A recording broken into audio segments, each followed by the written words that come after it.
বিগত সরকারের নেয়া মানহীন প্রকল্প বাদ দেয়া হচ্ছে বলে জানিয়েছেন অর্থমন্ত্রী আমির খসরু মাহমুদ চৌধুরী। তিনি বলেছেন, যে কোনো প্রকল্পের একটি মানদণ্ড থাকে, সেটি পূরণ না করলে সরকার তা বাস্তবায়ন করবে না।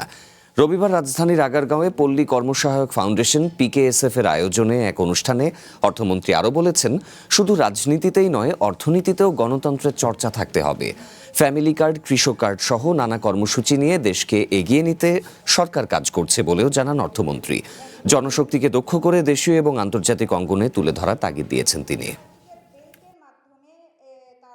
রাজনীতিতে গণতন্ত্র থাকতে চলবে না, এই জন্য আমাদের স্লোগান হচ্ছে অর্থনীতিকে গণতন্ত্রের করা, ডেমোক্রেটাইজেশন অফ দ্য ইকোনমি। আমাদের 1300 প্রজেক্ট প্ল্যানিং কমিশনে আছে।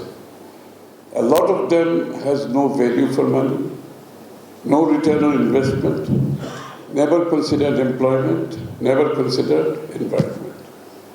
আমরা অনেকগুলো প্রজেক্ট বাদ দিয়ে দিচ্ছি এখান থেকে।